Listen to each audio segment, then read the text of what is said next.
Oh, Hi! hello. It's so good to Hi. see You you. too. You too. I'm Happy just, summer. yeah, happy summer. Your view's much better than mine. So yeah, this is so exciting because I've been wanting to do this with you for so long, and then Same here. something always comes up because that's life.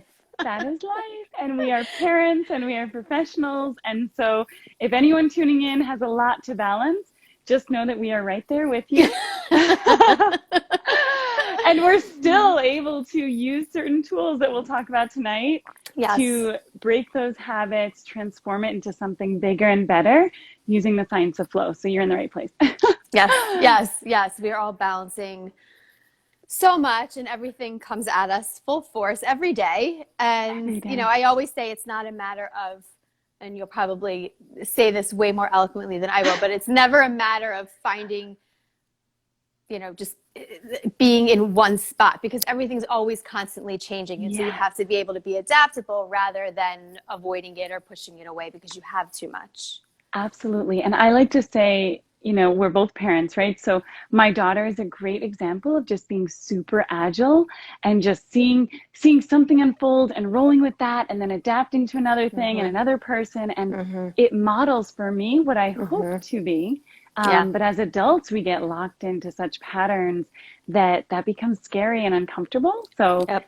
luckily in our work, we get to help folks undo Yes. that and we Undo learn patterns. ourselves Yes, we do. Yes, we do. And I just all had the this, time. I just posted something about this too or I shared a post of someone's actually, that, our brains are not, and if Dr. Jen, if you're on here, but our brains are not wired to be happy all the time.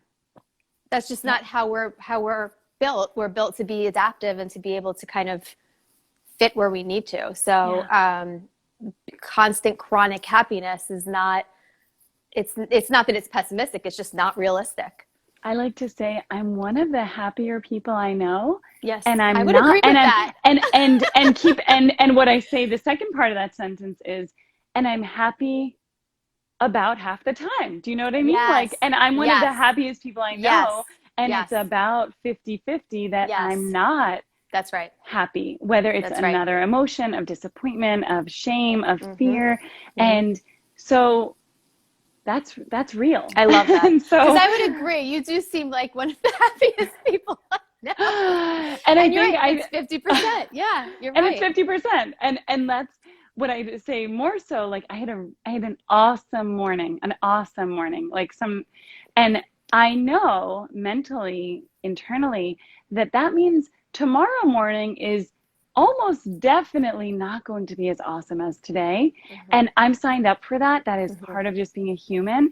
But Yes. it's like if you saw my Instagram story about like, I had a great day, I should always put a caveat of, okay, so that means if you don't see me tomorrow, I might be having a rough day. Right, right, right, right, right. But Absolutely. that's, but the good thing is that when we're able to like adapt throughout the day, Mm-hmm.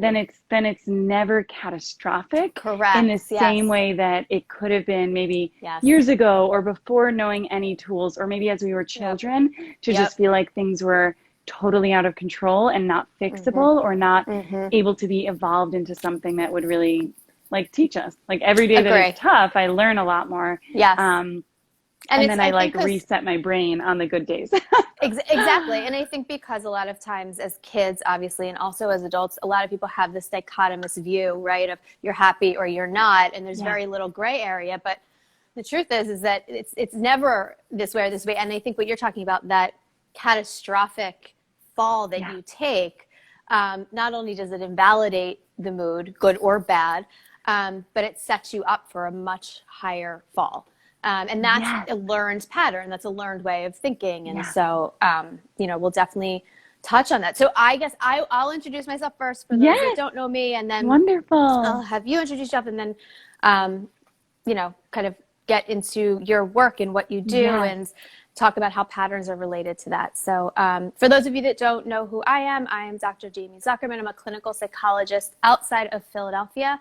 I work primarily with adults and anxiety, depression, medical illnesses, adjusting to medical illnesses, and I work a lot with partners of narcissists, either trying to leave the relationship or going through a divorce, or just in the relationship and realizing kind of what's going on. So that is what I do. And Dr. Zuckerman shows up and serves in all the media, so always be on the lookout for her. And it's just something that excites me and energizes me, because when there are experts available to show up, that's like part of our obligation, I think, yes, in our field. So I love seeing all of the work that you do, and it's really acts of, it's serving the community to actually show from a research standpoint, from a science and a psychology standpoint. So always be on the lookout. You will see Dr. Zuckerman everywhere. You're so sweet. Thank you. Love it. I love it. I can't balance anything. Well, we'll help today with that. Thank you. And I'm Dr. Julia Colangelo. I'm based in Maui, but for this next month, I'm just got to New Jersey. I'm super excited. I'm seeing family. And so while I have a small therapy practice, I do mostly teaching, writing, and consulting. And so I help thought leaders and celebrities. I do a lot of sort of behind the scenes work that is super creative in helping those with a lot of ideas channel that into their zone of genius so that they can really live up to their full potential in work and life and relationships and beyond. So I love this work in flow. I've been doing this research in flow and mindfulness for my entire career. And the cool evolutions and why we wanted to sort of have this dialogue today around patterns is that I think there are a lot of misconceptions about a flow state and about like functioning at your peak performance level that we get stuck on as just humans. And so we're going to talk about that. And the note about, when we have that catastrophic fall, we can't come back up as easily. Right. So I'm going to draw a little diagram and talk everyone through it. I'm just so excited to be here. Okay. Do you want to start? You want to start with that? I will. Yeah. So for anyone who's new to understanding flow, sometimes we'll say things like, I'm going with the flow, or I'm in a flow state, or I'm so in my zone of genius. That all connects to the same thing. That means when we know what we're doing, we're confident in it, we love it, we are like, there's no self-doubt. And one of the coolest things about flow and why I love helping people unlock it, even if a lot of my clients, maybe they've struggled with ADHD in the past, or they are really experiencing waves of intense anxiety. What about perfectionism? Does that play totally, into you probably see that a ton, I would imagine. 1,000, all the time, or overachievers who just are used to saying yes to everything and being great at everything. And what I like to say is that usually means that perfectionists tend to work in their zone of excellence, and I help them move into their zone of genius. And so the zone of excellence means that you're pretty much good at most everything. You're a perfectionist at everything, but you're not actually paying attention to where that one area above you should really be focused on, which is like being a writer or like being an expert in one area. We see that a lot in our field where it's like, there's more like generalists who are good at everything, who can treat a lot of different things or support. And that's amazing. And that's so necessary. And to kind of activate our own flow state, we need to focus in one area. Do you find that that if you don't focus in that one area and hit that kind of genius zone, as you call it, do you find that it's that people are excellent at a bunch of things, or do you find that there's a watered down version of everything around them? They're excellent at everything, but they get burnt out really fast. Okay. Because when you're in this zone, you're excellent at everything, but you're still having the thoughts of perfectionism, of self-doubt, of the what ifs, of the shame, of the fear. When your brain enters a flow state, that goes away. So the scientific research on a flow state is I was going to say, what's the mechanism of... You're literally using like this sliver of your brain, and it's not including the prefrontal cortex. So that means you are not having any judgment. You're not having any self-doubt. It's why someone can write a book in a day if they want, or they can, like Olympians, they don't have self-doubt. They are in that moment. right after, right before, sure. But when they're in their zone of Yep. that genius, they are in their flow state. Nothing can touch them. And that's that, I why think, what we makes need to learn how to do this. correct. And I think if you take it from a sports standpoint, I would imagine that's that zone that they get into, which makes them an elite athlete. It's that, and they'll talk about this, like, especially tennis players I'm around a lot, and they'll talk about that. You're in that zone, and you couldn't be more present. Yeah. You're so present that it's almost like it almost feels odd. Feels odd at first. Yeah. And almost like you're weightless. You're floating. Like, I was going to say floating. Yes. That's Yeah. exactly what I was going to say. Exactly. Floating. And from a psychology standpoint, you might also say, like, am I dissociating? Because because sometimes when you are so deeply connected in a mindful state, right, in a deep meditative state with your full awareness, it feels like the same thing as disconnecting or dissociating. That's fascinating. Yes. And so that's why I'm always like, it's not based in avoidance, though. Of course. Yeah. It's based in deep connection. But of course, if you're an overanalyzer or an overachiever, you're going to worry about all that. And what I see is a lot of people, they're like, I'm great at this. I want to do this, and that. And I help, and I believe that everyone needs to just find one to three things that really interconnect and align with your values, that you care enough about, that you want to and are willing to lean into. That could be for 3 months. I always like, for habit and breaking patterns, at least 90 days. Like, yeah, you can change things overnight, but that's not sustainable long term. We always want to measure data. And when this is where, let us know in the chat if anyone here tends to get or is in a state of sort of like stuckness or boredom or feeling apathetic about life, or if you're feeling like super anxious and avoidant, just to kind of give us a sense. Because here's where most people, like, I don't know if I ever get bored. I'm not someone who gets bored. Do you get bored? Like, they're always just like balls in the air. There's moments, I guess, but I feel like I have so much going on that, you know, boredom to me, I feel like is another way of, is anxiety. It's another way of saying, I don't want to be where I'm at right now. I want to be, I should be, I could be somewhere else. So I don't think I ever get bored, actually. And that's why and that probably means that you and like are in that zone of excellence. And then, because I know you also pivot very clearly to your zone of genius. So it's very common that one would be here in between here and there a lot. The issue is that I would encourage anyone who notices that they're in zone of excellence and then zone of genius, their flow state, to just have recovery time. And that could be like unplugging, that can be a cold shower, that could be a hot sauna.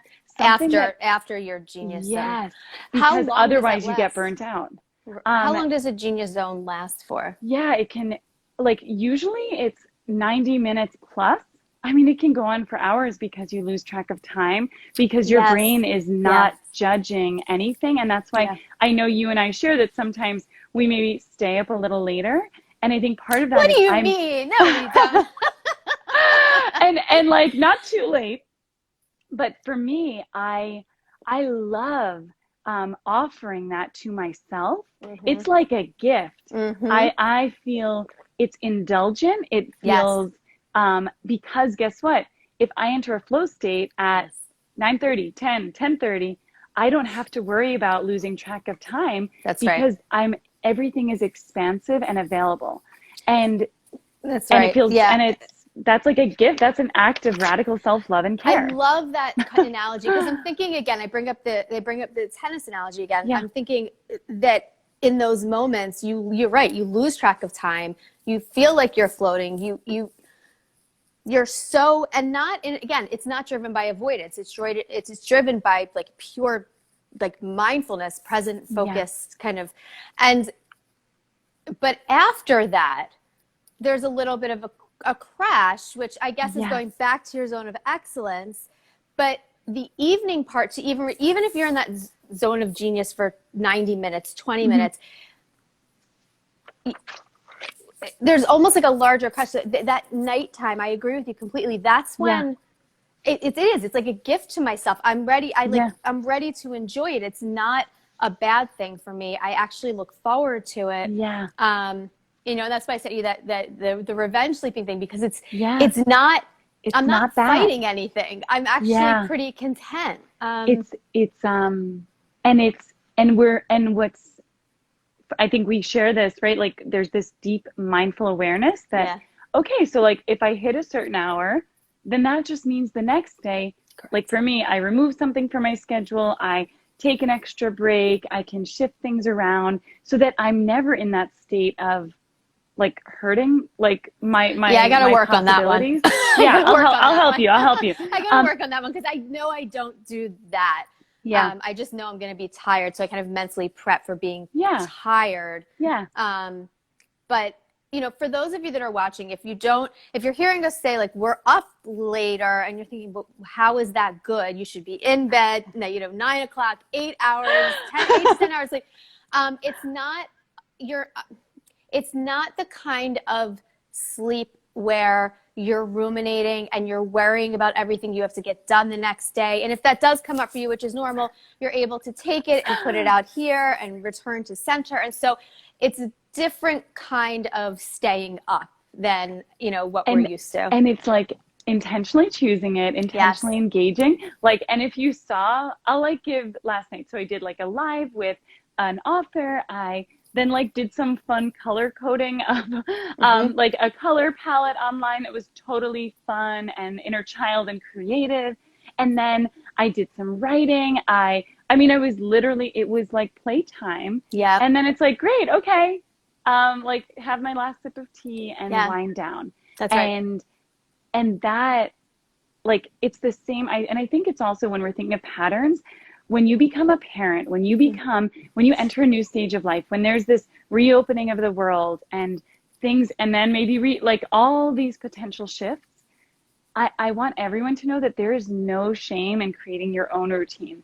And for many of us, it's like the 5 a.m., like maybe we're also up early, but if you're not able to kind of like stick to a routine, just unapologetically make your own. Yes. And that is the fastest path to your flow, is doing that. And so I drew another. And so when you exit a flow, if you don't recover, you might end up doing something in your zone of competence, which is like I could fold laundry in my sleep. I am extremely competent in it. When we're up leveling, like if we're becoming, I don't know, like entering a new phase, becoming a best-selling author, or there's something really elevated happening in our life, then those are the things that we would outsource, that we would delegate, that we would have someone else help with.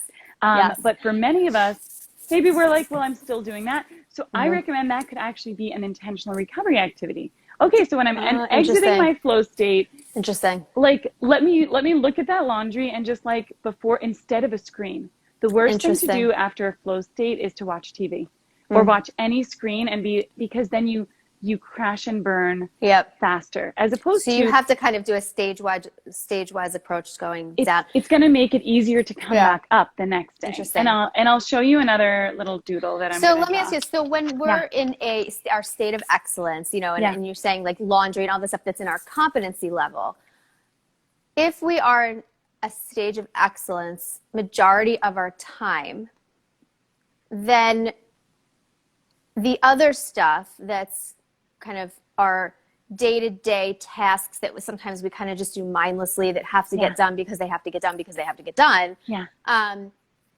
If we don't either feel, because a lot of people don't like delegating because they like it done their way. Or a lot of people don't like delegating because they don't have the support to delegate to. Or they can't, get a babysitter for their kids because they can't afford it. So there's a lot of variables with that. But if we don't handle the things in the competency area and we have to do it ourselves, how do you differentiate like necessary competence activities and not staying there too long?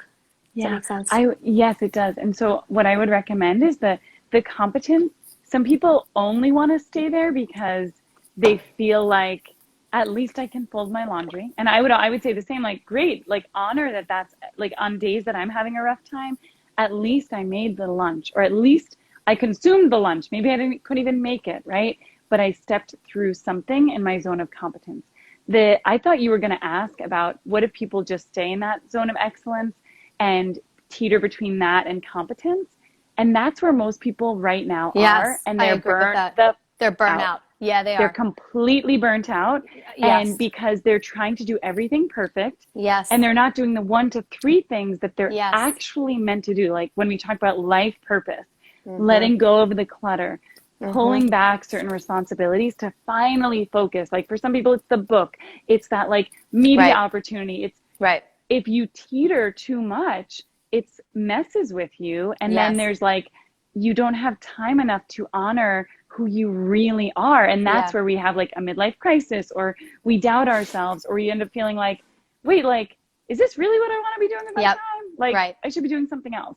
And then the zone of competence is like, again, those more like benign activities, but that I would say what I like to do is just bring more mindfulness to them. So folding laundry, like that is actually, instead of mindless, I saw a great comment, like that's mindless zone out time.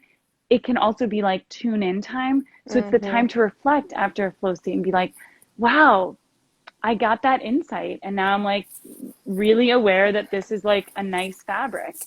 Or what happens for me lately is, why do I own this? I don't like this. Like it's time to release this so that I can continue to elevate how I feel about myself, as it connects to my actual zone of genius, sort of at the top of the pyramid. You know, it's interesting when you say, you know, when you're looking at the things in the competency area, you know, well, at least I made the lunch today, or at least I did this thing. I must say that, and not in the same context, but it's pretty similar when, you know, you have people who are anxious or depressed and they have that all or nothing dichotomous thinking.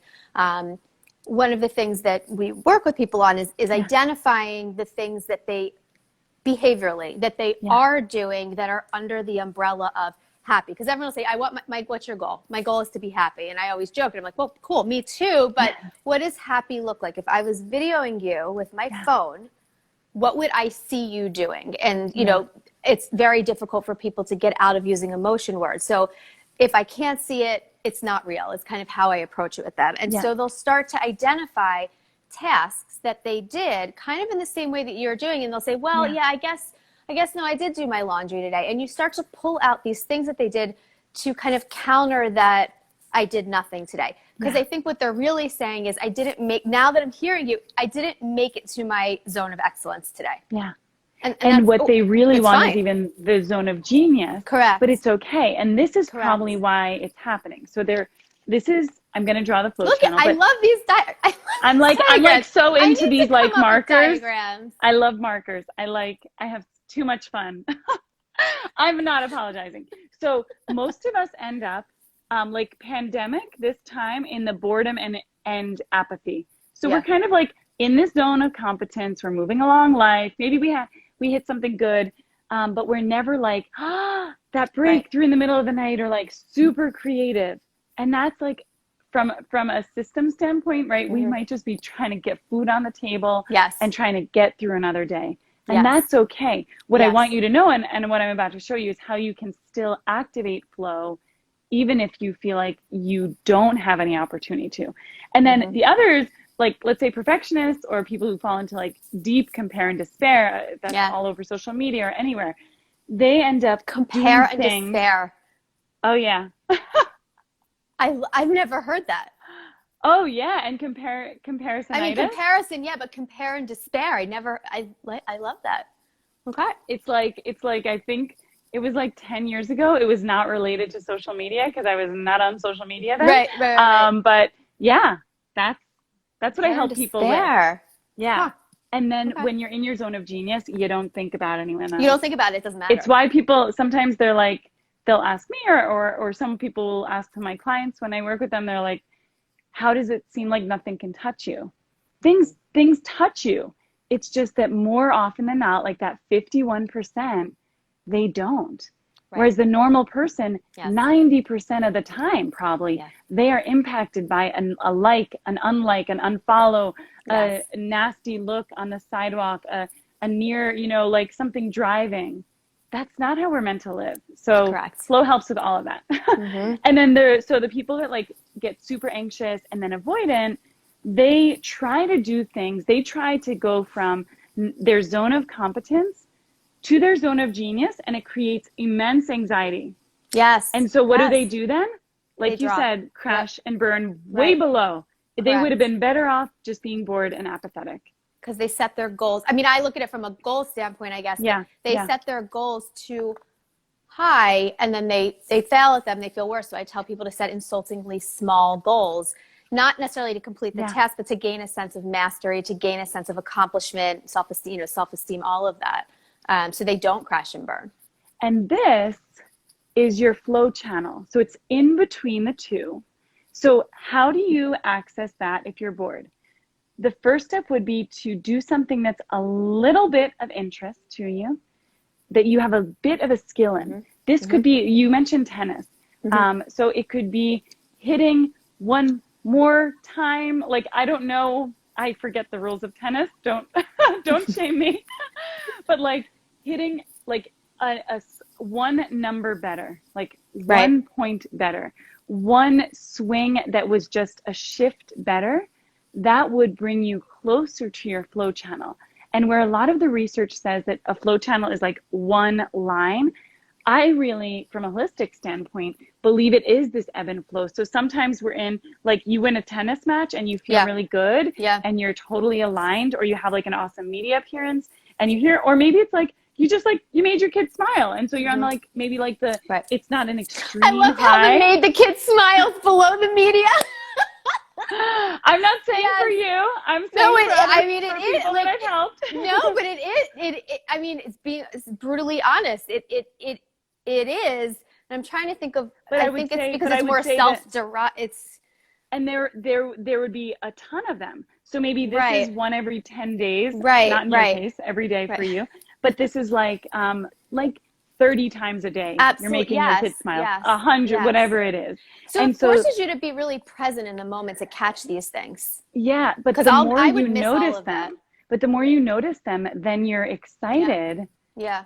And you're saying, wait, so if I audit my routine and I look back on my day and I say, audit my routine. And I say, this is what I did to have a flow state, let's say at 10 p.m. at night, after the rest of the world sort of fell asleep, after I logged offline, then that is the moment that you want to replicate. And it can come back to, at 10 a.m., I made my daughter smile. Yeah. And that helped trigger a flow state of me being so self-assured in like who I am and my identity as a parent, as, an expert, that I could now create like awesome content or do something fun for me at 10 p.m. at night. And then what you would do is you would replicate it.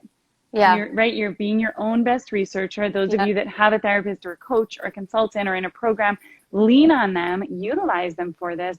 And if not, this is something you can, really test out yourself, trial and error. It might take a little going around and testing over time, but your goal is that most of the time you're in this area, and that you also teach yourself, like, okay, well, if I overextend myself, if I say instead of one media appearance, I want to have 10 a day, you're going way too far, too fast, and you're going to crash and burn. It's same with like going like viral online. I always say to some of my clients, and some of them have like huge followings, I say like, it's okay to not go viral so much. Like, so much. The steadier and slower, always going to serve folks for their mental capacity, for them to be able to measure, wait, so I'm doing this and I feel competent in this, and so I'll keep repeating it. Or, you know what,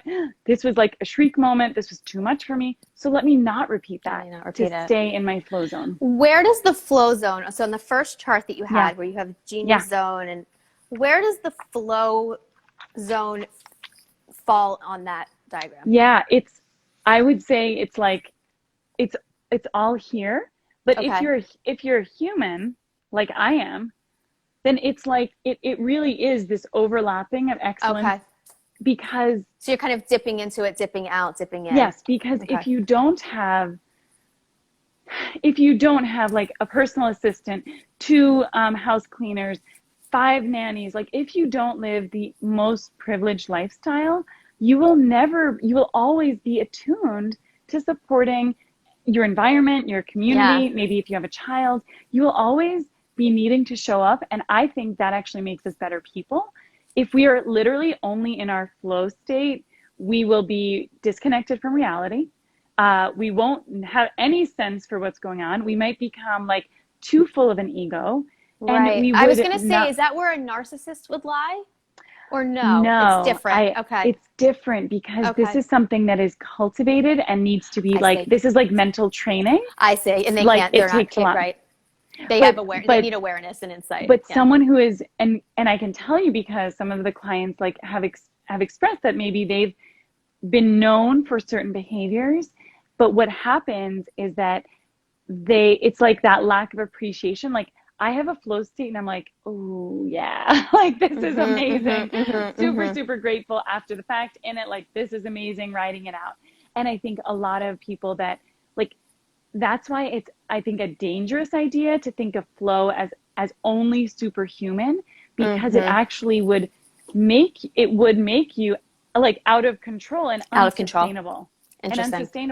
Right. because That makes who could sense. sustain in their brains a flow state? Like you literally Correct. cannot, which is why you do Right. a reset for your nervous system, like a hot shower, cold Yeah. shower, a Yeah. steam. Like I'll have like a hot tea after, just to sort of like bring my sensory Interesting. back into my body. Do you find that people who are perfectionistic feel that when they come out of their flow state that they failed because they can't stay in it for longer? I think so, but then I like pretend that I have a needle and inject them with self-compassion. Okay. And so those are other like recovery Yep. activities. So it would be like, okay, listen to that guided visualization or meditation to bring you back and know that you're being intentional. And again, my education and research is like you cannot stay in that state. Like the Correct. No, world you needs can't. your Yeah. other parts. That's right. So let me ask you a question then. You had said, if you don't, I'm thinking because you said, if you don't have an admin. So one of the things I did recently, I hired somebody Yes. finally to do that because Yay! It's so much. it was not sustainable. And it wasn't even that. I was starting to dread certain things that I don't dread. So I hired somebody. And so I'm curious, let's just say for whatever reason, you can't hire someone or you can't have a nanny or you can't do these things. And you are basically going about your day to day, still working, still have children, needing to take care of everything. You don't have help in the house. So how do you achieve what you need to achieve if you are constantly in the trenches, other than doing occasional things very mindfully? But how do you do all those things and then still be able to go into those other zones? You simplify every single thing.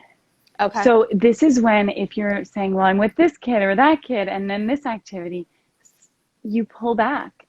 Like luckily this time helped us simplify. Some of the families and folks that I worked with, right, they had 16 different activities for 3 kids in the afternoons. And it's like, what really is aligned with your values and everything else like cut out. And even for me, like if someone wants to work with me or set up a call, I'm available. Usually it's about 2 weeks out. And that's not because I might have small windows of time, but it doesn't work for you. But start like preparing well in advance to always be intentional about how you're spending your time.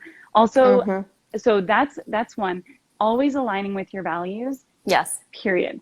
And then like declutter anything that, again, you're like, well, this is nice. I like to do this. It's like, well, does your child, or do you really like this? Or is it like you get your nails done because you think you should? Because you think you should. Or you're doing this because I gotta be honest, should. Like all of that. This is going to sound so ridiculous, but as I'm hearing you talk, I'm telling you, during the pandemic, and I know people are going to be like, seriously, but two things. One, after I had my third kid, something in me just shifted a little bit. I genuinely stopped getting involved in so much extraneous stuff. And it wasn't even like a thought. I just remember saying to myself, I can't do it. You know, so I joke, I'm like my third kid. I don't know any of the parents in her class. I don't know half the time what's going on in school. Everything always ends up working out. And I have friends that'll, you know, email me and say, Jamie, just remember, it's dress up day today. Because they know, but with my first and second kid, I was like, you know, I was so zoned into everything going on. And I realized it's not necessary. It doesn't matter. Yeah. To and me, which version was happier? This one. But I will tell you, though, that it took me a long time to or sit with the guilt that I had from going from this type of mom to this type of mom for my own reasons. But it was very difficult for me because I felt like I was a really good mom and then I became a really shitty mom. So that took a while. And the other thing that I'm listening and again, this is going to sound ridiculous, but I used to get my nails done once a week, like clockwork. And I thought I enjoyed it. However, when the pandemic started, one of the things that I said to myself is, I hate getting my, it was so stupid. And you said it. And I'm like, God, that's one of the things I'd have to work into my schedule and my in between patients. And I haven't gotten my nails done in over a year and a half, and I couldn't be happier. It was something that just I don't enjoy, but I didn't know I didn't enjoy. I love it. As ridiculous as it sounds. Yeah. And those are the choices. I'm a big believer that one micro choice or action like will catapult you into flow faster. It will realign your life. It will shift everything. And you need tools. Like these are the things I wish I was taught in school growing up. This is what I try, you know, I teach my daughter as much as we can. And it's like her expressing yes or no, or changing her mind. It's such a great model for me to live my professional and it just gives you such a fulfilled life. Yeah. Not happy, sad, but just fulfilled and centered. And that's how, like, that's the new type of flow that more people need to access. It's not this superhuman, it's this steady, intentional flow state. And that's why I love, that's why I can talk all day about this. Yeah, this is fascinating. It's fascinating. And it's because fascinating. Think about if you're in flow and I'm in flow. And then we're kinder to our neighbors. We're kinder to the person making me a delicious chai latte. And I'm like tipping them because I'm just so grateful. And then it reaches our communities. From my standpoint of like social work training, it's like systemically flow can save the world. So let me and ask it prevents us from burnout in a generation, multiple generations that are in a very sick place with burnout. And I've been there. I recovered, luckily. But absolutely. And I wonder too, because what you're talking about, like, you know, I think we've all experienced before in little spurts, whether we realize it or not, but that feeling of it's almost like a mild euphoria where you just want to be kind to someone just because, and not that we're not kind, but it's like this extra, you just feel so euphoric. It's not a happy sad. It's just like a weightlessness. I don't know how to describe it, but you know what I'm talking about. And I'm curious from a chemical standpoint in your brain, what's going on when that happens. And I would say that's for another discussion entirely. I always like to know if everything works in the brain for this stuff. Yeah. What is important for everyone to know is that it would look different for each of us, because I'm just going to draw this again. Like my steady flow where I am aligned and I'm in euphoria might be here in purple, like lower. And maybe for you, it's here, you know, and like bigger ups and downs. And for another person, it might be like they have a baseline of boredom. And this is like, this in their brain is doing something transcendent. What from a holistic standpoint, I'm always less focused on everything being a certain way, because I think it empowers people to really get like intuitive and more creative and own their flow. Like I'm always saying, like you own your flow channel. I will teach you how to get into it and stay in it on demand. So you're in it every day. But it's going to look different from how I have mine or Dr. Zuckerman has hers. And so that's like an anti-system approach. Correct. But it very works. Much so. Right. Yes. Well, because I think for something that's like so good. For something that's so like deeply personal on a whole different level, there can't be like a distinct stage approach to this. It would look different for everybody because it would be impossible to be the same because it's coming from a place that no one else has access to. Yeah. And I teach the steps to get into flow.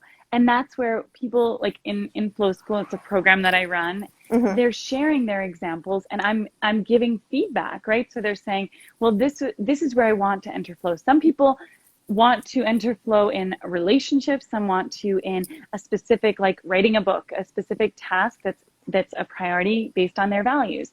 And so there are systems that they move through, but it's identifying their unique triggers within that. And always coming back to their values. Because for one person, they might have similar triggers, like maybe it's meditation, breathing outside air, but then their value, one might be more community-based and the other might be like intellectual creativity. And so we're aligning it slightly differently. But they get to own that. Like we each get to own this. And that it's really gives cool. people probably, one of the biggest underlying, concepts of any psychological disorder, anxiety, depression, anything, relationship difficulties comes from a place of loss of control, right? And so I would imagine that kind of mastering this, because, if you think about OCD or you think about eating disorders or you think about perfectionism, one of the things that they'll say is it's theirs. No one can take it from them, right? And this is such a healthier version of that. Yeah. And so I no lead one can them take through, it from like, I teach you like how to focus and where to focus based on your values. That's like that zone of genius. Like we are releasing doing 100 things perfectly because that's the fastest track to burnout, or just like discontent or potentially depression or severe anxiety. And then the next step is is freedom. So it's like focus, freedom, and flow. That's how I lead folks through. And in freedom, you are liberated. Like you just said, like folks are liberated to know what they can do, what's possible. I help them dream bigger than like it's that kind of like, holy crap moment. And that's energizing and gives them the sense of freedom that they may have never had because they've always been maybe self-conscious or having deep self-doubt. And then they enter their flow state, and then I help them stay in that flow state again and again. Yeah, and I would imagine too that they have to, one of the things that holds them back from doing this would be kind of that, we always talk about that narrative that you were taught growing up about yourself and your relationship to the world.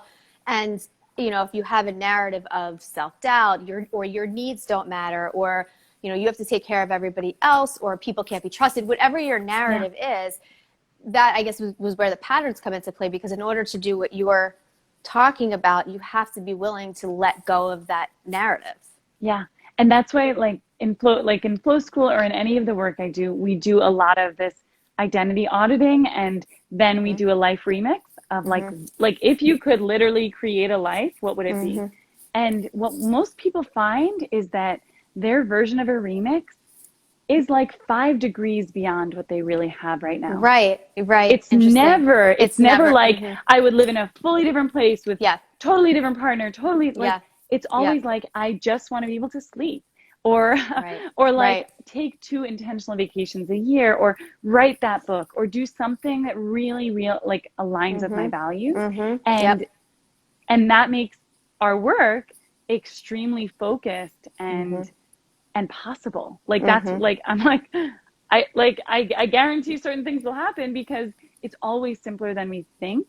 And then from the narrative standpoint, also, if we are someone who's struggled, or because of systemic oppression or any factor that is hurting us, there's and this is for another live because I know we're a little over time, but there's the concept of group flow. It's why social justice movements move and matter, and why we can adapt our flow from other people. It's why when we are in a grief state, I had some terrible losses last year. I was able to lean on others, and that spiked my flow state into a creative realm I didn't even know existed in my level of consciousness, like because of group flow. Also like a micro flow experience, like that smile at the coffee shop. I know we're wearing, you know, with masks, it's a little complicated, but that can spark a moment for us that can change our entire lives. I think you see that too in relationships where, you know, you either, you know, go through a breakup, or you meet somebody new, or you decide, you know, that, you know, you just don't want to date anyone anymore, or you want to date someone of the same sex, like anything that shifts your perspective in relationships, I think also kind of opens you up to kind of this new, creativity, I guess, because you're, you know, you're outside of a pattern that you were in. And I'd imagine that anytime you step outside of a pattern, you open yourself up to, you know, being more creative, or, you know, going, you know, faster into your zone of, you know, genius. Yes. And what I always encourage to prevent the burnout is just, it's like a ladder, you know, you're just like moving up slow and steadily. And sometimes you might come down a little, and then you might go up a little, and that matters. And that's when you're able to sleep at night and put your head on the pillow and say, I did good today. I did good work. I showed up for my community. I did the best. Did I do everything excellent? No, because I'm not a superhuman. And your goal in life, this is for anyone listening, no one's goal in life is to save everyone, or to save anyone, actually, because that's not how it works. We've got to take care of ourselves, or to like resolve everything, like the empty inbox, any of those tendencies. It's like, it doesn't exist. It's not realistic. What? And that is, and it's also, I would say, like, it's part of the patriarchy that we are, that we're like supposed to have an empty inbox, or like, I have like 12 unread texts, and they're from people that I love, I'm sure, but I haven't read them, you know, all day, because it's like my phone has sort of been in the other room for most of the day. That's interesting. Yeah. And I'm saying this as someone who used to be like, can't go to sleep until it's 0. Can't go to like, and that was years ago, over the last few years. And with parenthood, I'm like, this is my reality. Like, okay, cool. That's what I think, not to that extent, but that's what I was talking about after my third kid. What shifted for me, it's in that realm of things. You know, just kind of, I didn't have the energy. And then I think by not doing it a couple times over again, you realize nothing catastrophic happens if you don't clear your inbox. And so the likelihood of you doing it again becomes greater and greater, because that fear, you kind of have, you know, you've survived. But, and I always tell people, if they don't attempt the thing that they're fearful of, or the thing that makes them uncomfortable, they deprive themselves the opportunity to see that nothing bad happens, or if something bad happens, that they can handle it. Absolutely. So no, I think, so I you know, we're on the same page. Way you, but the way you break it out is so much. It has so many more options, right? And it's liberating. It's truly liberating. Yeah. And that's from my experience of burnout, of my work within systems that are just so backwards and broken. There has to be a gentler way that still gets a similar or better result, because the result that entering a flow state in this way will get you is less shaming. It removes shame. Correct. And it's more empowering. Like, we want folks to be their own experts. We want folks to be in having that autonomy to choose, and also to play. So maybe they're saying, well, this doesn't work for me, so like this feels better. Or if you're in a tough spot, zone of excellence might feel like a really great way to cope, so that you can just do a lot of good things, good enough, and you feel good about yourself. And keep that's doing where that. It varies for people. Yes, it varies. It varies completely. And this is why, like, when you pointed out that I'm trying to give people options, it's like, this is because I, in my own journey, had to say sort of like goodbye to a lot of areas of excellence. Yes. And that was hard. very hard for me, because I Very was hard. very good at several things. And that's how And I you was identified yourself. I was looked at for certain things. I still get emails all the time and Yeah. notes, and that requires me to like, but it's easy for me to talk about this because this is my zone of genius. Like I'm in flow right now. After here, like I'll have some tea, I'll come down, I'll have a great like research breakthrough that like will be in my book one day. You know what I mean? It's like that's the fun stuff. But there's a process, and we get so comfortable. And if for anyone watching, like one small action that is radically prioritizing you will get you faster to flow. Period. Absolutely. Like, and break a pattern and it has to shift be that into something good. And it has to be, and I tell my patients this too, it has to be when you make those tiny, small shifts to kind of throw you off course, it has to be something that you find value in or that you enjoy. Otherwise, it's not doing literally anything, or if anything, it's making you feel worse. So it has to be something you enjoy, but it doesn't have to be the whole thing. It could be a tiny, tiny aspect of it so that you are at least, or I always say forward moving, as long as it's forward moving, which, you know, is it easy to figure out, is this behavior forward moving or is it taking me back? And is it getting me closer to my goal or further away? And so I think that, you know, that this idea of taking things off your plate that you didn't even realize were bothering you or not necessary. You liked it just because you liked it. And if you ask somebody, like, why do I do that? Why do you do this? And their answer is, well, I don't know, because I do. Okay, but why? Well, I don't know, because I do. If there's no definitive answer, then I usually say that's one of the things that you can toss, because it's not coming from anything. Yeah. It's one of those shoulds. It's a pressure from society. It's an expectation that like, we don't need to, we're like, I always say, I'm too old for that. And like, I just don't need to do that anymore. And like, that served a purpose, but I'm a little like, I'm too old for some of those things right now. And I think age too plays a role in that, because I find as people get older, they kind of clear out clutter of a lot of things, like literal clutter, their clothes, right? Their friends, their responsibilities at home, their responsibilities at work, and they kind of just naturally funnel that into a better place. But I think you need life experiences for that. And what I care about in those moments is make sure that where you're funneling is what you actually value and care about. Yeah. Because a lot of people do that and their worlds shrink unintentionally, but then they're saying, wait, I focused on the area that isn't my values. Like I joined 5 golf clubs, or like I did a lot with this movement. But I also want to like take a painting class or do something else that's interesting.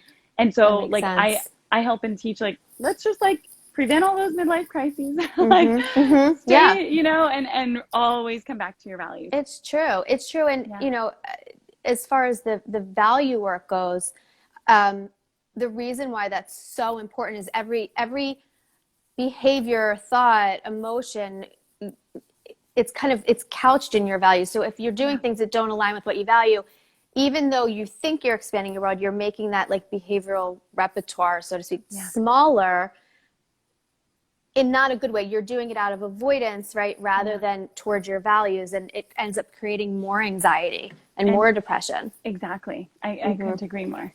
I'm so excited we talked about this. We'll have to have another fun. Dialogue. I know. Everyone enjoy your Friday nights.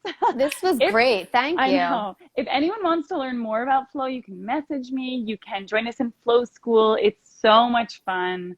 And that's like, I don't know if you've had this. I meant to ask you in message, but I'll just ask you now, like, where you just know you're like sunk into your values in a way that like you can take a deep breath. That's what Flow School is for me, because a lot of my work, right? I work with public figures and celebrities. And so that's at one VIP price point. Yes. And Flow School, it's like right now it's like $27 a month. And it's just like it just sinks. It's like I can breathe. It's just so aligned. That's how I felt when I started doing my podcast. When I'm doing that, I am like, I look, it's like my place of calm. I never thought it would be something like that, but it work-wise, it is for me, which I never. And that's such a new thing. You have such amazing podcasts, and everyone's got to tune in. My episodes of my podcast are 8 minutes or less. Yours are like 60 minutes plus. Mine are like full They're on. amazing. Yes, like Amazing. out. Yeah, but I mean, Props to you. the laugh. I mean, they think the laughing takes I up love it. 40 minutes of it. I Oh, love it's so it. I ridiculous. love it. But yeah, I know what you mean. And I think everyone on here can probably identify something where when they're doing it, they get that feeling of just floatiness or calm, or, And we make a kinder, more ethical and aligned world when Yes. we are in our flow state more often. Because there's no judgment. There's no judgment. comparison. And then we carry that excitement and energy forward. And and everything we talked about with flow,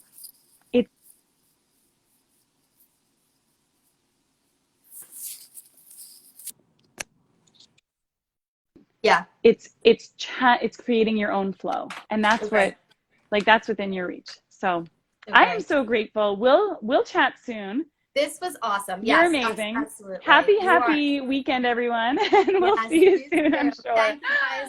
Thank you. Bye. Goodbye.